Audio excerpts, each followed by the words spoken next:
You might be your kid's best drug dealer, shockingly. According to a report by the Partnership for Drug-Free Kids, 53% of teens who misuse prescriptions got them from a friend or family member. I'm Jodie Sweetin, and today on Awkward Conversations, we will discuss the critical importance of keeping your home prescription safe, educating yourself and your kids on the dangers of prescription drugs when misused, and how to properly dispose of them. As usual, I am joined by Amy McCarthy from Boston Children's Hospital. Hi, Amy. Hi, thanks, Jodie. Today we have another great episode with some great guests, and the first up is Luis Agostini, Public Information Officer for the DEA's Chicago Field Division. Hi, Luis. How are you? Hey. Hey, Amy, Jodie, how are you? Good. Also joining us today is Dr. Heather DiBlasi, an award-winning educator who speaks to thousands of kids and families every year about drug education and prevention. Hi, Dr. Heather. Hi, how are you? Great. We're doing really well. Thank you so much for joining us today. I know, these days so many of us have prescription medications in our house that we want to keep safe and prevent from being misused and abused. What are some of the ways that we can make sure and keep prescriptions safe in our house so that they aren't misused by other people? So I would say, one, ensuring that those medications are out of the reach of anyone who it's not intended for, especially children and youth, keeping it out of reach. Also, I think the most effective device is that cap lock, right? Making sure that the cap on those bottles, whether they're vitamins or supplements or prescribed opioids, making sure they're twisted and locked all the way so as to deter misuse or accidental use from a child or anyone else in that household. Got it. And what happens, as kids get a little bit older and, now they can figure out the safety locks, they can figure out how to open the child-proof containers, they can reach the high pantry. What are some other things and things that are available to parents out there to help, keep things safe and locked up? I think that's when you start having conversations with members of your household, especially kids that are getting a bit older and their comprehension level is getting stronger. So having conversations around the importance of keeping medications safe and stored and only using meds that have been prescribed to you by a doctor, received at a pharmacy, not from a friend or your aunt or uncle or someone online, but from somebody, a licensed physician. So having those conversations, but also other tools I would say is maybe designating a certain time and place where you rally around the kitchen or wherever else and observe your family member taking that medication. So let's say if it's every 4 to 6 hours, okay, at noon and at 6 p.m. we're going to get in the kitchen and I'm going to watch you, or I'll give you your medication. And that way you're really preventing accidental misuse or overlooking. Your child may think that they can take it on their own and they took it 3 times a day versus twice a day. So that may be another effective method. Got it. Dr. DiBlasi, are there any things that you've found in your work with families and adolescents that might be helpful? A few things that I found helpful for people with families and kids is that make sure that there's a lockable storage container. They make storage devices that are sold specifically for medication to be stored that either has a key or a combination lock that kids are not able to get into as well, or having a home safe as well. Same thing with the key or combination lock, and not using something common and simple as a 1, 2, 3, 4 code, but something that kids would not be able to guess, as well as keeping the key on a parent's key ring or out of the reach of the kids as well.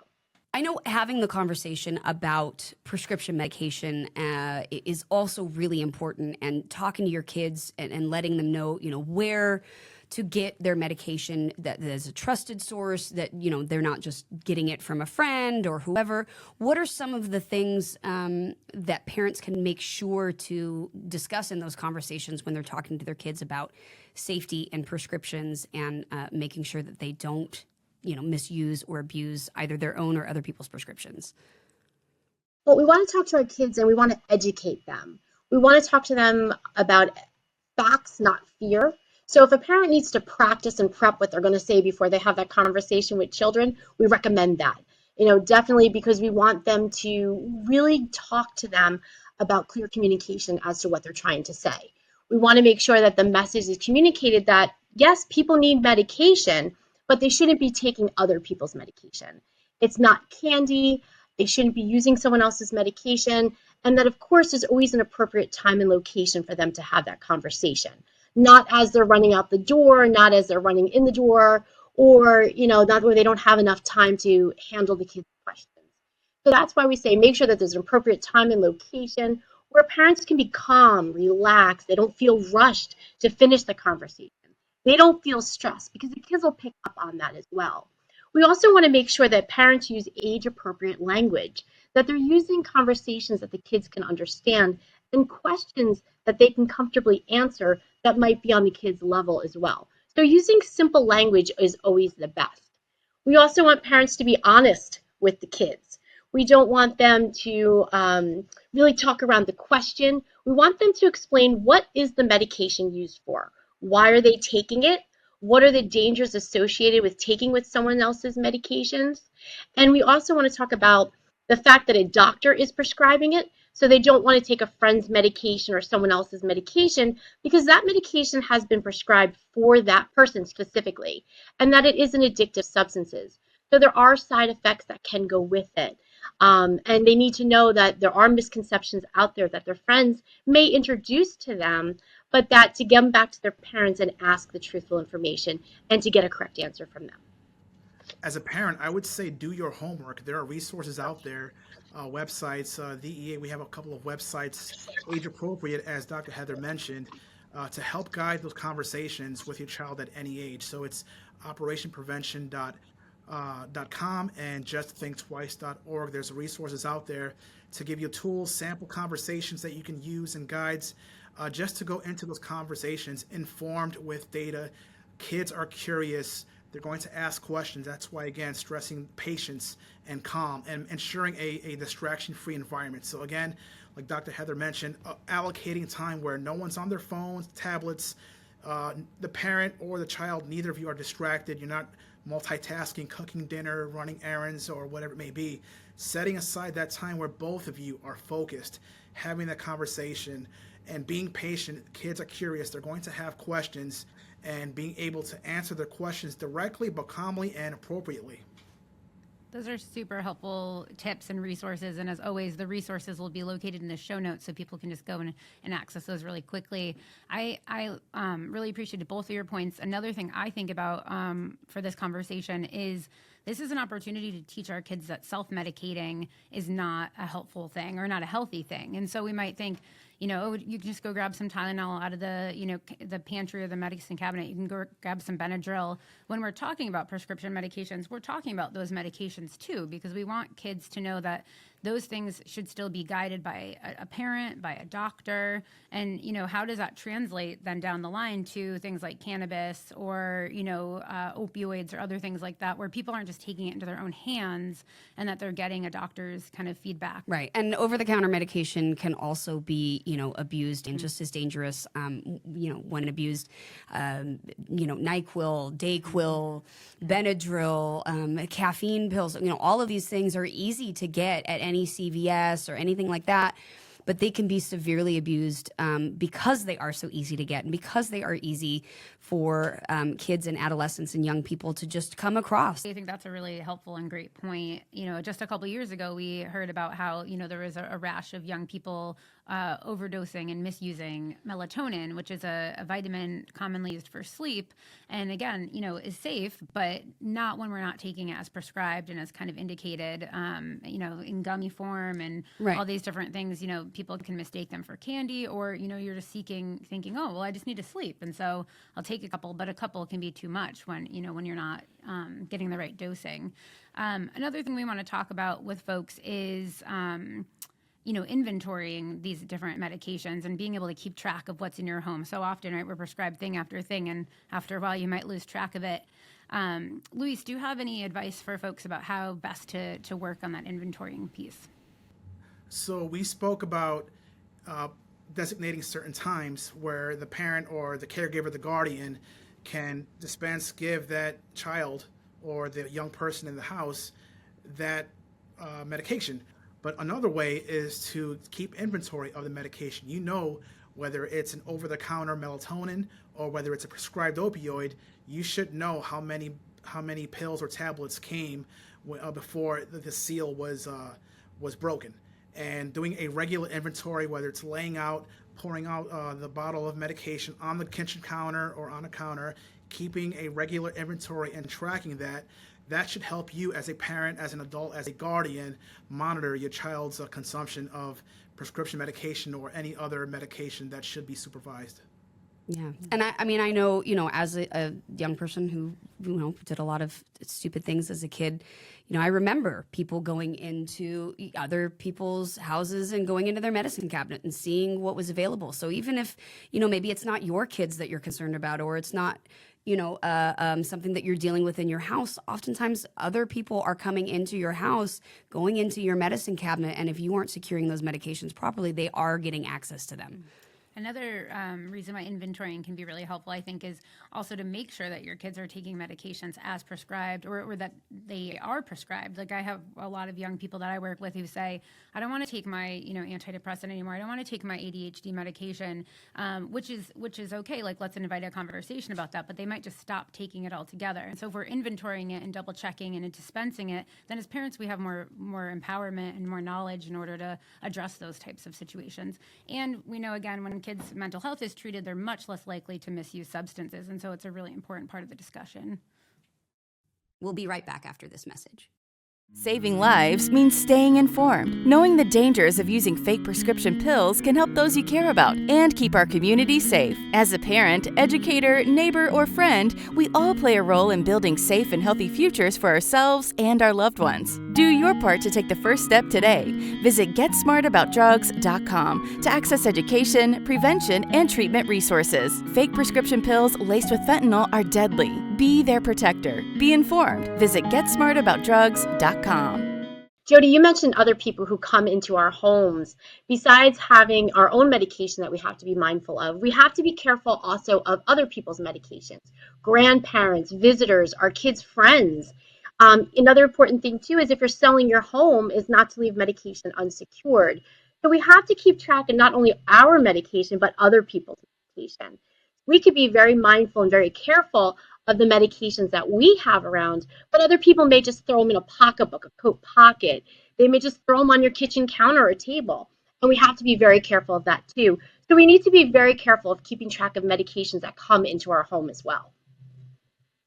Now, as safe as we can be with medications and keeping them locked up and things like that, there are times where there are either accidental ingestion or accidental overuse or misuse. What, as as a parent, and then that's like your worst nightmare is I don't know what happened or how to help. So what are the ways that we can, if that is a situation that's occurred, show up, be prepared, and be ready to help our kids, get through a situation that could be really dangerous? The first thing we want to do as parents is we want to stay calm. We don't want our kids to panic as well, even though it's a very scary and very dangerous situation. So we want to make sure that as parents, we are going to project calmness into the situation. We then want to make sure that we can gather any kind of details, if possible, about what happened. What did the child consume? How did they consume it? When did it happen? Do they have the bottle? What did they take? Because these are information that when we call 911 or poison control, which would be the very next step that we need to do, is these are questions that they're going to ask of us. So if we can have any kind of clarifying detail, that would be great to pass on to them. We want to make sure, too, that we don't induce any kind of vomiting at all, unless we are instructed to do so by poison control or by 911. And then we need to monitor the situation. Make sure that the child is safe, or safe as can be. Make sure that they're having a seizure, that we clear the space around them. If they do pass out, we need to convey that right to 911 or poison control as well. We want to make sure that when EMS comes to the house, or if it doesn't need to come to the house, depending on what poison control tells us, that we follow those directions to a T. We don't leave something out. If EMS comes, we make sure that we follow their advice. If a child needs to be transported to the hospital, we don't go against that medical advice because they may have more medical information than we do at the time, so we need to follow them. And then after the incident is over, we need to make sure that we prevent future incidents so this doesn't happen again. So do we need to resecure the medication in the home? We also want to make sure that we have a follow-up conversation with that child to make sure, why did they do it? What were they hoping to achieve by taking that medication? Is there something deeper going on with that child? Are they having some kind of issue? Were they trying to escape? Is there a type of substance use issue going on with that child? And then at that point, do we need to follow up to make sure that they need ongoing help, that we get it for them? And of course, we want to make sure that we know our child loves them. We want to make sure that they know they're safe in their home and that we're going to do everything we can to support them. One thing I would add to that wonderful list of things to help families is just a reminder to folks that naloxone, which is also called Narcan, is a medication that folks can use in the event of an opioid overdose. And it's now, as of recently, been approved by the FDA for us to get over the counter. And so any family can go to their pharmacy and access Narcan now. And, you know, in the program I work in, we often advise people to have that on hand, because it could be a loved one, it could be a family member, it could be someone in the grocery store. I met with a young person recently who said, this happened at my work. And so just like we have defibrillators and other forms of CPR available and people are trained in using, having naloxone, Narcan at your home can also help you in the unfortunate incident of an opioid overdose, which could be a result of taking prescription medications or medications that have been laced or tainted with fentanyl or other opioids. Yeah, I have Narcan in my house. There's nobody that uses opioids in my house, but I have it in my house and I have some in my car. You know, I live in a big city and there's a lot of things that happen, and I think it's really important that, you know, people know that that is available, know that it's out there. So yeah, I highly recommend that. It can absolutely reverse some really, really scary opioid overdoses. So. You know, and of course, amongst this discussion is the constant reminder that the safest home has the least amount of medications and opportunities in it to abuse those medications. So, you know, obviously people have health issues, things like that. But if you have been prescribed medication that has since expired, or you were prescribed opioids for, you know, a surgery and it's been 6 months, you know, let those medications go, get them out of your house, figure out how to properly dispose of them. And I know the DEA actually has a drug take-back day, which I would love to hear more about, because the proper disposing of medications is also really important. It's not, we don't just throw in the trash. There's different ways to do it, and the DEA has their drug take-back day, so I'd love to hear more about that. So for more than a decade, the DEA has hosted the National Prescription Drug Take-Back Day twice a year, and that's a chance for Americans to safely dispose of their unneeded, unwanted, or expired medication, which we know can often lead to substance use disorder, misuse, or addiction. We have DEA agents, task force officers, diversion investigators, basically everyone across the DEA working really hard to combat this opioid epidemic, and one gateway to that has been misuse of prescription medication. So it's a chance, again, for Americans to safely dispose of their unneeded, unwanted prescription medication. And typically in the past, we've hosted Take Back Day twice a year, once in April, once in October, toward the latter half of October.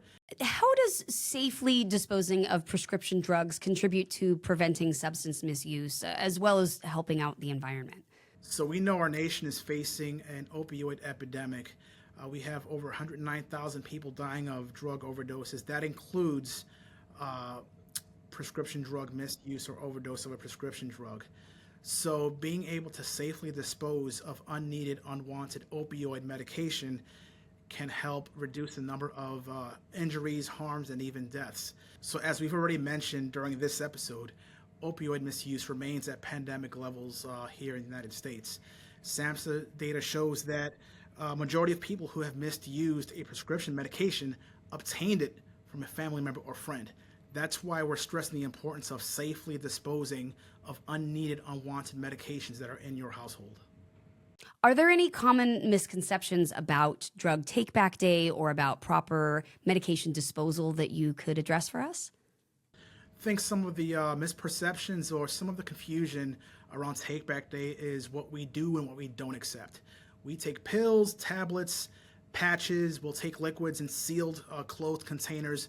We do not accept syringes, and we do not take illicit drugs. So please do not show up to a DEA Take Back Day event with illicit narcotics.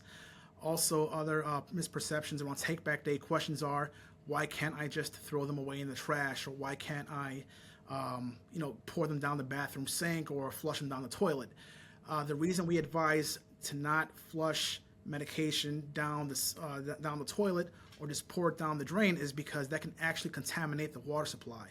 So again, Take Back Day is designed to even be environmentally friendly way of disposing of unneeded, unwanted, or expired medication. What are some alternatives to safely disposing of medication in case someone misses Drug Take Back Day? How can they do it safely on their own? Sure. So some alternatives, if you happen to miss the Take Back Day events that we host twice a year, there's a number, thousands of pharmacies, businesses, police departments, public health departments around the country.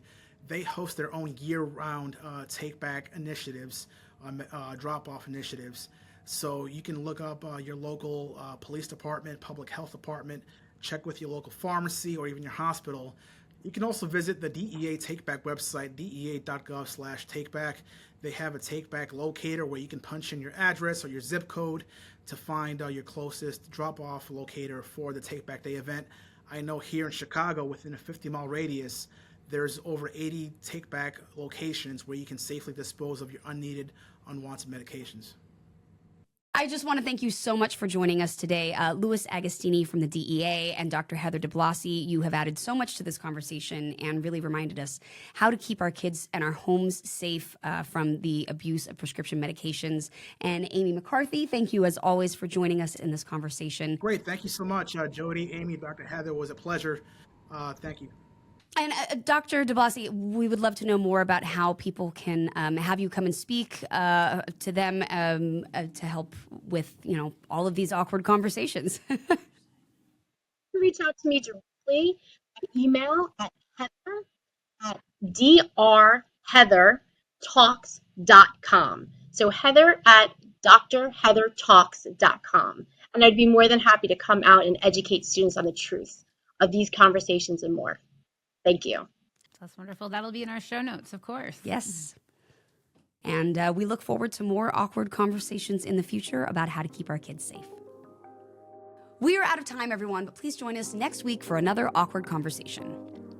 The theme of today's show and what we're talking about is the drugs of today versus drugs of the past. When I started before I was a police chief, I was a prosecutor in New York City.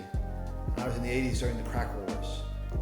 And I saw a new wave of drugs come in after cocaine and heroin, crack, and that devastated the community. You have to remember, these pills are manufactured by cartel members in a clandestine setting in the middle of a jungle or a laboratory.